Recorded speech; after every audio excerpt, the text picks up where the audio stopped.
Hi, welcome to Learning Monkey. I am Raghuveer. In this class, we will discuss about Kadanes Algorithm. This is a medium level coding question. If you are not good at basic level coding question, please visit our website learningmonkey.in. In that, take the course placement training for service-based companies. The examples which we discussed there will help you in understanding the basic level coding. Our assumption here is you already have the basic knowledge. Based on that, we are going to provide you the explanation. Now coming to today's class, let's try to understand the question and we'll give you an intuition about how to write the code. Based on that intuition, you try to solve it on your own, then check for the solution. The coding is also provided in our website learningmonkey.in, but our suggestion is try to solve it on your, take the intuition, try to solve it on your own, then check for the solution.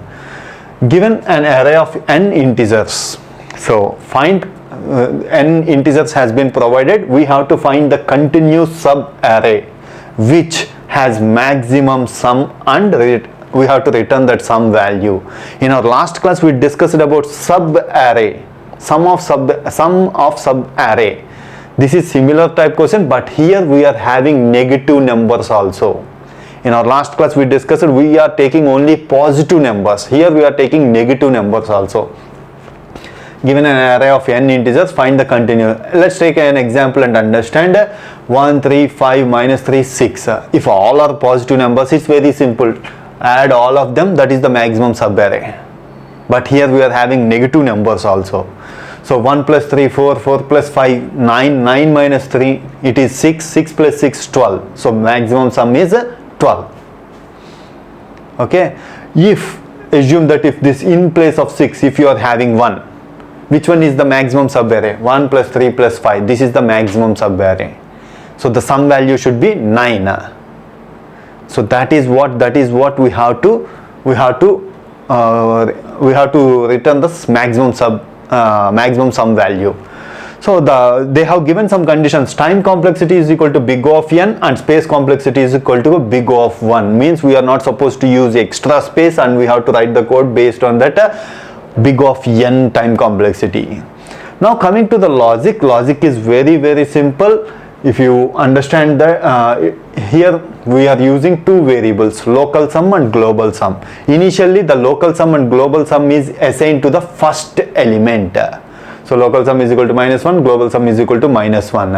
So we are going to loop from the second element, keeps on adding the elements. So what we have to do now, loop from second element and the first iteration. In the first iteration we are going to do, this is one condition, we are having two conditions. If you follow those two conditions, you will get the output. What's the first condition? L sum means local sum is equal to local sum plus second element.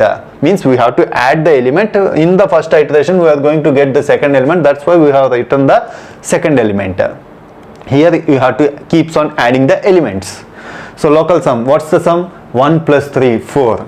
After adding the local sum, check the local sum with the global sum. If local sum is greater than global sum, update global sum is equal to local sum. Means why we are using the variable global sum? In order to maintain the maximum value. For that purpose we are using global sum. Always global sum keeps on updating the maximum value, maximum sum value. This is one condition. So 1 plus 3. In the next iteration, 1 plus 3, 4. 4 plus 5. Local sum is added with 4 plus 5. Means 9. Check with global sum. 9 greater than 4. Yes. Update the global sum. This is one condition and we have to check for the second condition also. What's that second condition is? Here we are having negative numbers. Suppose take the situation like this. Minus 2, minus 1, 3 and 2. Initially the first local sum is minus 2, global sum is minus 2. We will keep on adding with the first element. Local sum is equal to minus 2, global sum is equal to minus 2. If your local sum is less than 0, adding the next one is means we can neglect this. Minus 2 added with minus 1 means you are going down. We need to identify the maximum sum. So if you have to add this condition, if local sum is less than 0, local sum is equal to directly give the second element. No need to add it. whether it is positive number or negative number, you don't bother about it. We don't know what's there in the second element, we are not considering about it. If it is negative number also, just give the element to local sum. Now local sum is equal to -1. Again check with the global sum.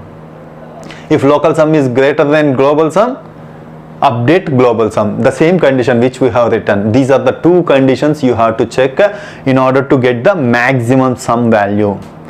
Because of these extra variables, we are going to provide the maximum sum value, global sum and local sum value. This is what about Kadanes algorithm. So this is the code. Hope you understand the concept. So we are going to display the code.